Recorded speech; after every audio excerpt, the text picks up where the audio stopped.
Saya tanya akhwat kita di belakang, mana anda pilih? Setiap detik dihormatin oleh anak atau setahun sekali? Hari Ibu itu ada kisahnya sendiri. Banyak referensinya, malah kalau kita buka internet itu terlalu banyak. Apa sebabnya, apa kisahnya gitu kan. Di antaranya sudah sering saya sampaikan. Jadi ada banyak ibu-ibu juga yang sempat ribut di Amerika itu karena tidak pernah dikunjungi oleh anak-anaknya gitu kan. Sehingga mereka minta minimal setahun sekali pada saat sudah masuk panti jompo, itu nggak ada lagi anaknya yang datangin. Maka mereka sampaikan kepada pemerintah Amerika untuk diadakan khusus tanggal biar hari ibu, biar mereka bisa datang melihat kami gitu. Karena kalau sudah kerja, kalau sudah balik, sudah disuruh kerja keluar rumah, lalu kemudian mereka mandiri. Orang tuanya tinggal dimasukin panti jompo, sampai ada yang meninggal pun orang tua tidak diurus lagi. Ditelepon oleh panti jompo, ini orang tua kamu sudah meninggal, udah urus saja jenazahnya berapa biayanya saya transfer. Selesai. Ya. Nah maka karena itu mereka harusnya gitu kan, harusnya merayakan itu, mengadakan hari itu. Salah seorang syekh, saya lupakan di Mesir, kemarin ada kisahnya dia tulis dalam sebuah buku. Kalau nggak salah pengalaman beliau pribadi. Satu waktu beliau lagi ke Jerman, kemudian jalan. Di pinggir jalan ada satu ibu, sudah sangat tua gitu. Ibu ini mau menyeberang jalan, tidak ada mobil yang berhenti kasih jalan. Sudah bungkuk pakai tongkat, terus mobil lula lalang tidak ada yang kasih jalan. Sampai kalau tidak salah dia bantu jalan, nyeberangin jalan gitu. Lalu dia bilang pada bukunya itu, mungkin ibu ini atau nenek ini pada saat dia masih muda, kalau dia jalan, semua mata akan melihat ke arahnya. Tapi begitu dia sudah tua begini, tidak ada yang mau kasih jalan aja, tidak ada yang kasih. Dan ini sangat berbeda kalau dalam Islam.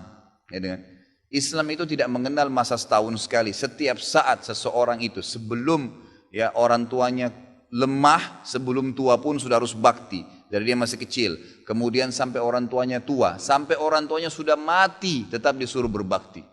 Ya, itu. Suruh berbuat baik, suruh kunjungin teman-temannya, suruh doain, suruh bersedekah, suruh haji dan umrah kalau dia sudah meninggal. Jadi bakti kepada orang tua itu tidak mengenal waktu, ya, tidak mengenal waktu. Kalau ibu anda minta kado, jelaskan dulu, bu saya akan kasih kado, ya. Tapi tidak ada hubungannya sama tanggal ini ya bu. Ibu setiap saat minta apapun saya kasih. Ibu apapun yang ibu butuhkan selama saya mampu saya kasih. Sebagai bentuk perintah dari Allah bakti dengan ibu. Gitu kan. Jelaskan, berikan penjelasan. Itu termasuk amar ma'ruf dan nahi mungkar.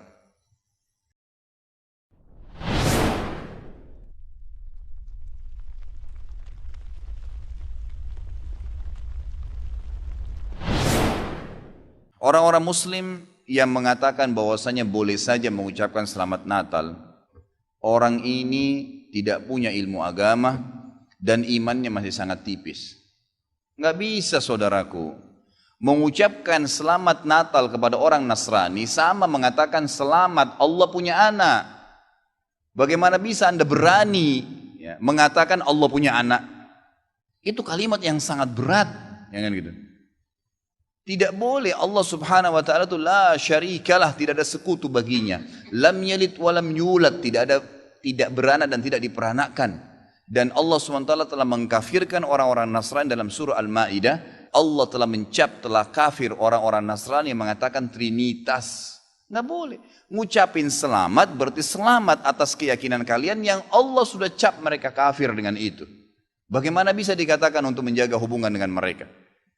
Kalau anda menjaga hubungan dengan orang non-muslim, orang Nasrani dengan berteman, bertetangga, partner bisnis, kan gitu. Orang tua kita yang kafir kita silaturahim, tetap berbakti padanya. Kerabat-kerabat yang masih non-muslim kita silaturahim, jenguk kalau sakit, membantu orang miskin mereka. Boleh saja. Tidak ada yang larang dalam Islam itu. Tapi jangan sama sekali berhubungan dengan masalah keyakinan dan ibadah mereka. Nggak boleh memang dalam masalah ibadah. Allah mengatakan, ini tadi subhanallah saya pikir antum sudah tahu nih. Ya, makanya saya ulangin lagi sebab turunnya surah Al-Kafirun. Al-Mughirah telah datang kepada Nabi SAW mengatakan, wahai Muhammad, Mekah kita bagi dua saja. Sehari buat kamu, sehari buat kami. Kata Nabi SAW, saya belum faham, coba jelaskan lagi. Kata dia, sehari Muhammad, kau dukung ibadah kami. Kau ucapkan selamat buat kami. Kau ikutin ajaran-ajaran agama kami. Sehari lagi besok kami ikutin agamamu, kami ucapkan selamat untukmu, kami dukung ibadahmu. Apa jawaban Nabi SAW? Sehari-sehari. Biar adil. Kata Nabi SAW, tidak boleh Kata dia, wahai Muhammad, sehari buat kami, dukung kami, ucapkan selamat buat kami, ikutin ritual kami. Seminggu buat kamu. Kata Nabi SAW, tidak boleh. Muhammad, sehari buat kami, sebulan buat kamu. Tidak boleh. Sehari Muhammad buat kami, setahun buat kamu. Tidak boleh, kata Nabi SAW. Terakhir, hai Muhammad, sehari buat kami, seumur hidup buat kamu. Sehari kamu ikutin kami, dukung ritual kami, selamat buat kami. Kalau pakai akal manusia, bukan akal sehat, akal manusia saja secara biasa, kan gitu. Kita pikir, oh lebih baik sehari kita ikutin orang kafir, dukung saja, ucapin selamat sama dia, selesai. Seumur hidup akan masuk Islam. Apa jawaban Nabi SAW? Tidak boleh. Lalu Jibril AS datang pada saat itu langsung membawa surah Al-Kafirun. A'udzubillahi minasyaitonirrajim. Qul ya ayyuhal kafirun. Katakan kepada orang-orang kafir. Orang kafir ini semua yang tidak syahadat, yang tidak mengatakan asyhadu an la ilaha illallah wa anna Muhammad Rasulullah, kafir. Jelas kafir, dan itu Allah yang mencap mereka kafir, gitu kan? Kafir artinya tidak beriman kepada Allah Subhanahu wa taala. Orang Nasrani aja mengkafirkan Yahudi kok. Kan itu. Yahudi mengkafirkan Nasrani, mengkafirkan Muslim. Kenapa orang Muslim nggak bisa mengkafirkan? Karena sementara kita jelas-jelas meyakini kenabian Musa, meyakini kenabian Isa alaihi wassalam. Gitu kan? Mereka yang memungkiri Nabi Muhammad SAW, Nabi terakhir, berarti tidak beriman sempurna kepada Allah Subhanahu Wa Taala. Dan sudah banyak ayat Quran menjelaskan masalah itu. Gitu kan?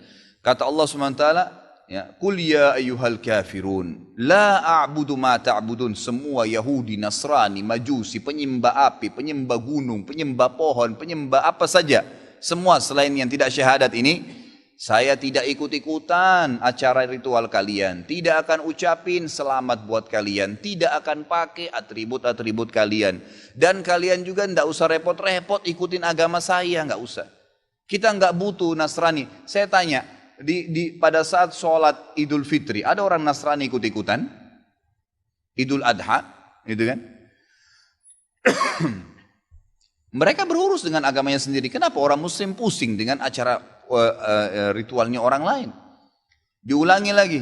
Ya, setelah dikatakan kalian tidak usah ikut-ikutan, saya tidak usah ikut-ikutan juga, diulangi lagi. 2 kali diulangi. Dan saya tidak akan ikut-ikutan, kalian juga tidak ikut-ikutan, terus begitu. Terakhir dikatakan oleh Allah, lakum dinukum waliyadin.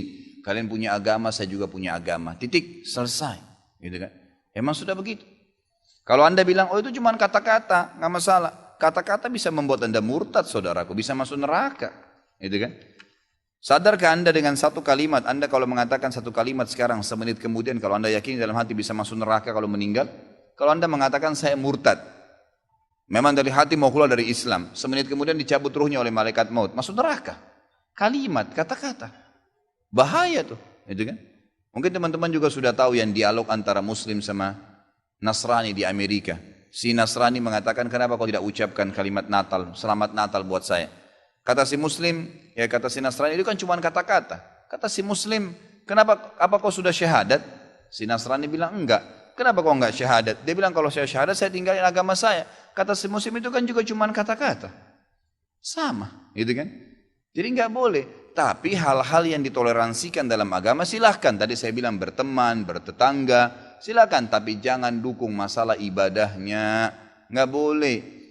Sampai pernah ditanya kepada Syekh Bimbas, apa hukumnya orang-orang, mohon maaf ini teman-teman kita, semoga Allah berikan hidayah yang belum tahu, yang menjadi security menjaga gereja misalnya, atau orang-orang yang menjadi tukang parkirnya karena lagi banyak mobil, halalkah pendapatannya? Bolehkah itu? Fatwa ulama tidak boleh. Karena ada hadis Nabi SAW yang berbunyi, kalau ahli kitab, khusus Yahudi dan Nasrani terutama, kalau mereka sedang beribadah di tempat ibadah mereka, jauhilah. Karena laknat Allah sedang turun. Hadis Nabi SAW. Kenapa nggak bisa cari rezeki di tempat lain? Subhanallah, rezeki itu sudah dibagi oleh Allah SWT. Hati-hati saudaraku, gitu kan? Jadi orang yang mengatakan seperti ini karena tidak paham agama. Bagaimana bisa dia mengatakan Tuhan punya anak? Gitu kan? Jadi tidak boleh sama sekali ikhwah, yang nggak boleh. Jadi kita harus tahu mana yang boleh dan mana yang tidak boleh. Dan anda wajib ingkar mungkar. Ingatkan apa yang saya sampaikan tadi. Kalau juga dia tidak mau dengar, selesai, gugur kewajiban anda.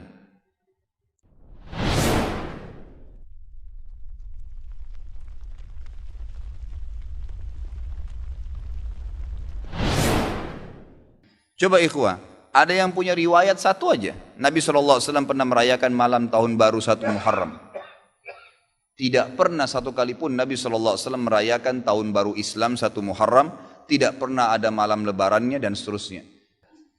Apalagi malam tahun baru Masehi, gitu kan? Semoga Allah berikan hidayah. Banyak orang Islam ini saya tidak mengerti kenapa mereka terlalu berani malam tahun Masehi mereka adakan acara tablik akbar lah, ceramah lah, zikir akbar lah dan seterusnya. Kenapa ikhwah?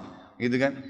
Kenapa harus diadakan acara seperti ini? Dan orang akan menangkap itu adalah acara tahun baru Masehi. Kalau Anda bilang untuk mengalihkan umat Islam, bukan dengan cara kita membuat acara ritual, nanti akhirnya menjadi rutin setiap tahun, gitu kan? Berikan nasihat, sampaikan kepada MUI, MUI keluarkan fatwa tidak boleh, jadi umat Islam tidak terus-menerus jadi PR setiap tahun. Kalau kita biarkan akhirnya tiap tahun terus jadi masalah nih, gitu kan? Jadi masalah. Emang umat Islam yang coba merayakan malam tahun baru itu orang yang memang belum paham masalah agama. Kalau Anda larikan kepada acara-acara yang lain, maka akan jadi masalah baru lagi nanti, gitu kan? Akhirnya orang anggap, oh orang-orang Nasrani lagi rayakan dengan mabuk-mabuk, kita dengan ceramah. Bahkan ada doa bersama di malam tahun baru. Subhanallah. Malam tahun baru tentang lahirnya Isa alaihissalam tidak ada hubungannya dengan agama kita. Sedangkan hari lahirnya Nabi Muhammad SAW saja tidak pernah sahabat rayakan, tidak pernah Nabi rayakan. Lalu kita mau rayakan hari lahirnya Isa alaihissalam, bagaimana bisa ini, gitu kan? Jadi tahun baru Isa alaihissalam. Mestinya kita faham masalah itu.